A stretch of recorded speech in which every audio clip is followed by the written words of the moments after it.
Well, I guess it's time for us to call all the toxic simps and tell them they can stop pretending to be Scream fans and go find another franchise to ruin. Let's discuss. I watch so you don't have to. All I'm offering is the truth, nothing more. It's been a long, tiring road to get to this point, but now that we know the outcome, I wouldn't have had it any other way. I take immense pleasure in the fact that some of the absolute worst people on the internet are coping tonight because their idol just shut down their entire narrative. For those of you who are new to this channel or new to this situation, allow me to explain. I was always a big Scream fan through the years, and I would routinely say that it is one of the most consistent franchises when it comes to horror. It's true. Of course, this is back when it was being led by the likes of Wes Craven, Kevin Williamson, and of course Neve Campbell. Scream was an intelligent slasher. Scream was self-aware before self-aware was cool. Before the term self-aware was overused in modern entertainment in the way that it is. And more than anything else, Scream was for the fandom. It knew what fans craved from this franchise and usually delivered. But when radio silence came along, everything changed. Prior to Scream 5, the fandom was not divided. And a big reason for that is radio silence themselves choosing to insult their newly acquired fan base with a bull motive at the end of Scream 5. On top of that, either directly or indirectly, they insulted the original core 3 characters of the Scream franchise. And they arrogantly thought that those people were replaceable, and this came with a whole horde of online simps coming out of their holes to defend these new characters with every ounce of their being. Because we love something? How can fandom be toxic? Later on, we would find out that these weren't actual Scream fans, they were complete nutjobs in disguise. They attacked Neve Campbell. They attacked OG Scream fans like myself for bringing up very valid criticisms of Scream 5 and 6. And more than anything, they placed Melissa Barrera and Jenna Ortega before the franchise, which to me is something that a real Scream fan would never do. And as soon as Melissa and Jenna were no longer involved, they showed their true colors. They lashed out at everyone who would listen, and even some people who weren't listening. They even took aim at Neve Campbell once again for saying that she is returning to the franchise. They further disrespected OG fans for supporting Neve Campbell's decision, and they even bullied the original Scream 7 director off the project. Do I need to go on? I'm feeling woozy here! And all of this has mostly to do with them believing that Melissa Barrera was quote-unquote unjustifiably fired for comments she made on social media. Well, here's a real question that I would love to have answered by someone. How exactly do you get fired from a job that you never really had in the first place? How the hell you gonna get fired on your day off? Melissa Barrera herself had this to say recently about the whole situation.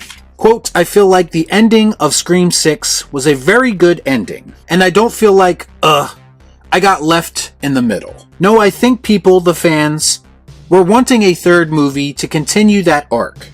And apparently, the plan was a trilogy, even though I was only contracted for 2 movies. She went on to say that she is at peace with how her story was left off in Scream 6. Melissa Barrera is moving on, and to me that means her simps should move on with her. Was there more story to tell around her character?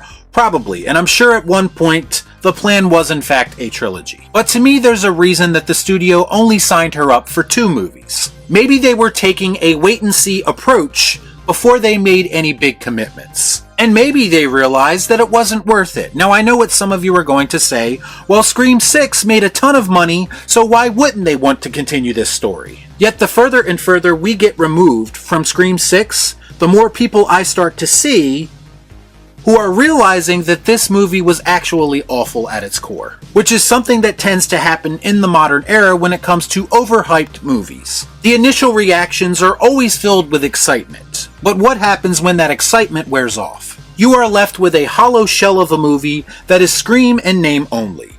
It's literally the Last Jedi situation all over again.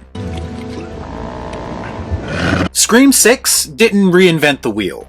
It was a poor attempt to recapture the magic. And they used cheap gimmicks like shotguns in New York City to trick people into thinking they were seeing something original. Now, I know there are people who wanted a third movie, some of them simps, and some of them people who would like anything with Scream in the title. But I think a lot more people were turned off by Scream 6 than some realize. Numbers do not lie, but oftentimes, with movies, they can be misleading. Box office has never and will never equal quality, and that's a fact. And maybe Spyglass, behind the scenes, saw just how divisive Scream 6 ended up being, and maybe they recognized how the fan base was infiltrated by these simps, and they realized none of this was sustainable. Your average social media user has a very short attention span, and that's where most of the praise for Scream 6 was coming from. Oh, there's a big surprise! I don't hear people talking about Scream 6 in my everyday life,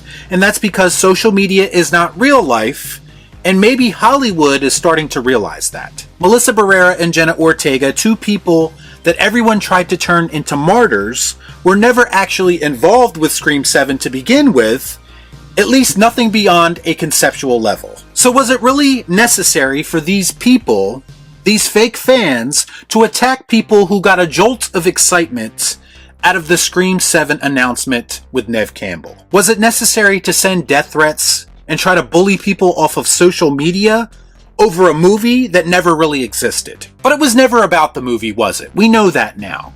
It was all about Melissa, and it was all about Jenna. It was all about placing these two women on a pedestal like the simps that you are. You're pathetically predictable. When it comes right down to it, no one is above this franchise unless their names are Wes Craven, Kevin Williamson, and Neve Campbell. Because this franchise would not be where it is today without those three names. And the fact that people disrespect their legacy almost every single day makes me sick to my stomach. Now, I know some people will be in my comments section saying the typical things. Just say that you support genocide. All of this that I'm talking about right now has absolutely nothing to do with the very real and tragic conflict that's going on in the real world. The fact that people are using that conflict to bully and shame people over movie opinions is f***ing disgusting. Melissa has moved on, Jenna has moved on, and you know what? I wish the best for both of them. All jokes aside, my issue was never with them as people.